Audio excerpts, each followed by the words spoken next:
hold on a second. Whew, all right, got a new roll of laminate here, and some people were asking how I set up my laminator to not get wrinkles, and I guess some guys are having issues with setup. So this is a Seal 54-inch EL. It's kind of, I've had it for a while. I probably got this in, I don't know, it was a long time ago. It's cold roll, and this is a take up. I think they're all pretty much, no matter what brand you have, I think they're all pretty much the same. I just saved my tubes for take up. I also put tape around this to give it a little tension. I don't know if that's proper, but that's what I do. So let's get this out of here.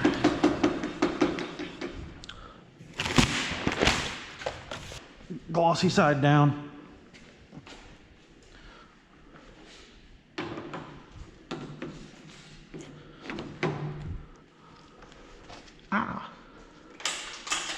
Always lock it too, because I've had these fall off mid-print. That's never fun. Just going and going, and it'll creep, and then it'll just fall off, ruin your print. Ah, man, I do that every time. This is how I do my switches. It's a different process when you're loading cast, because most casts don't have a paper backing, they have a poly backing. So that's a little different process, but I have that kind of figured out quick too, or I can swap it out in a minute or two. So I got the mouth of this completely open. There's an inch and a half, or about an inch of space in there. I'll advance this a little bit. I got to get some tension on it.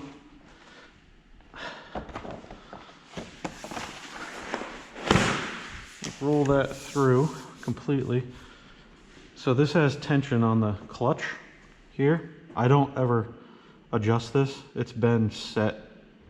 I mean, it's pretty tight. I can't really, there, turned it a little bit. And I'll grab the middle of the, you see in there? The middle of the sheet going through, keeping tension on it. And then while keeping tension in the middle, you can, there's nothing, gaps anywhere, sorry. I just lower mine till it stops, and then I just give it a quick hit. So there's a lot of tension on that, as much as I can get right now.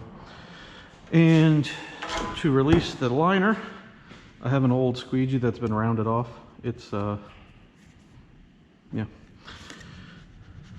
And I just break the paper.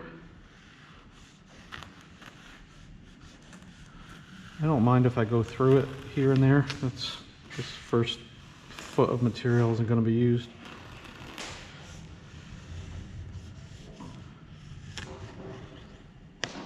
So I just score it like that. It kind of breaks it, and then I'll get underneath it.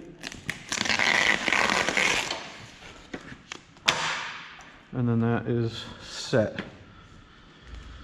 All right, we can advance this a little bit to there. Now that's nice and tight, even. So there's a little bit of wrinkle in the shimmer on that, but this is also without the pressure on it. So if I put the pressure on it to where when it's feeding, that's about the tension it's going to be. So, and then to do my take up, I just take my tube, kind of line it up with everything here. Set the tension on this. Well, not yet, but we will. And because tape doesn't stick to the wax paper, just run this up, and I keep this tight as well And on the paper side, where the tape will stick, I just that, and then I'll run it back around to the tape gets a little, show some adhesive, and then hit the tape, pull it tight, and that's set. And we could set the tension on this for take up. So you will have problems if your tension isn't set properly or enough, or maybe too little, too much, too little on take up. It'll just sit there, and then the paper will get sucked in. So that's something I've done that before. Doesn't really ruin a print, it's just really aggravating. So this is garbage. All right, so let's load a print up. And I look fairly square. I'm good there. I'm in line, pretty much in line there. I know this is as square as I could probably get it though. From pulling in the center with that tension, it should square up the roll. Kind of like I do on my printer when I load material. I hold the center and pull tension on it and it squares up material. All right, let's load a print. So my print's on my feed roll, I guess I call it. Mine has a clutch here. It just releases, you know, it's got a couple discs here. I keep tension on this all the time. So I'll pull this out here. I get a little bit more than I need just so I can feed it in here. And then I start on this side. I'll just push it in there till it stops, lined up with my material. You can see that right there. And then over here, push it until it stops. And that tells me I'm relatively square. I'll hold it in the center and then I'll just advance it a little bit to grab, like that. So now that is tension. Well, not tension, but it's locked in here. This is good, tension. This clutch is set, tension. And now I will square up this. Ow, cut there, it's hurt me. I'll square up this roll. That looks pretty good there.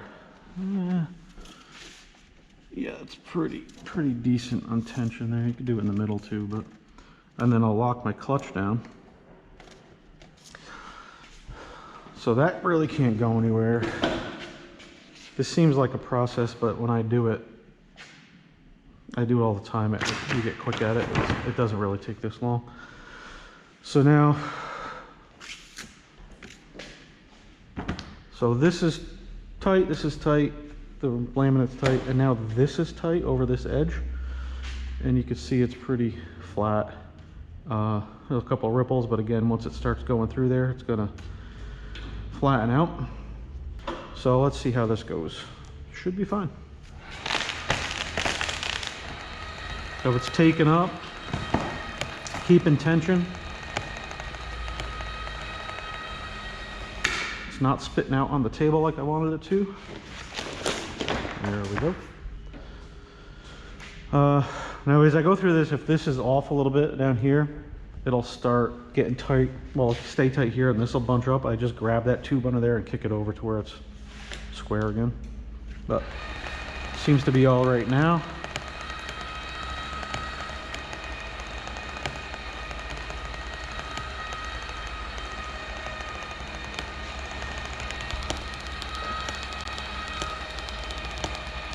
Getting that dirt off from putting the fluorescent on. So now it's getting a little bit wrinkly over here, but I think that also may be because there's more fluorescent there, but it's still feeding in there true and flat.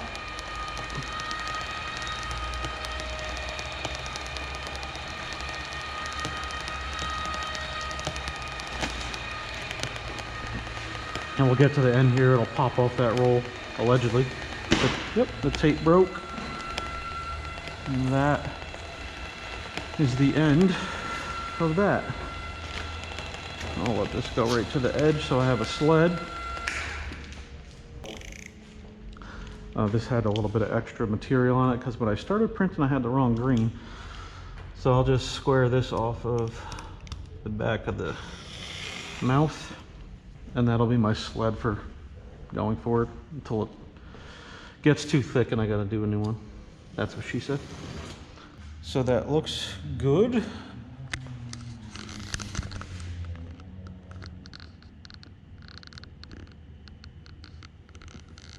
Really don't, GoPro really doesn't pick up how bright this stuff is, but everything is sealed up good. This edge is good. This edge is pretty good. There's about a 1/16. Can't see it. There's about a 1/16 of an inch hanging off, laminate hanging off the edge of the material there. Down here where we started is dead even, and the end is dead even too. So it just kind of could have just been the this part of the roll moving a little bit, but it's not, you know, 1/2 inch, so that's good. So there, so that is how I do that. Every laminator is probably going to be different, but I would think any issues of it bunching up in the center or fanning out and leaving wrinkles as the print goes through, I would always think it's tension. You just mess with the clutches on it. They're there for a reason. I keep mine on the top, the feed, or supply, I guess you call it. I don't know where the material is. I keep this one very, very tight. This, I can feel it when it starts tensioning up, and then I know to watch this if it starts not separating from the material, or if it's pulling too hard, I just adjust that. That's easy to adjust while you're doing it. And then the clutch on your print, I just keep enough tension on it so it doesn't, it's not straining the motor, because if you put too much on it, you'll hear the motor bog down in the, the motor that, you know what I'm talking about. But if you do too less to it, could move and start not rippling this way, but this will come up. It'll get bumped, you know, a high, and then it'll trip the laser and shut it down. And I feel like keeping the clutch on that down bottom keeps the print from skewing side to side at all too. So there you go. I think I explained that properly or well enough. But tension and square. If you don't think your front of your print is square, get a T-square, square it up. It should be square if it's coming out of the printer square, but just pay attention. If you get off a little bit, that's why you leave borders on your prints. You know, you miss the edge of your print by a 1/4 inch. If you got a 1 inch border on your print, it doesn't matter. It saves you. So, but this looks good. Nice and glossy. The green is a little thicker, so it leaves a little bit more of a step in the laminate, but I mean, over here looks, you can see everything looks pretty good. I'll wrap it up for this. Hope it helped. Any other questions, leave it in the comments. I'll try to answer them, and maybe some other guys can chime in too if they have tips, tricks, and stuff like that. So thanks for watching. See you later.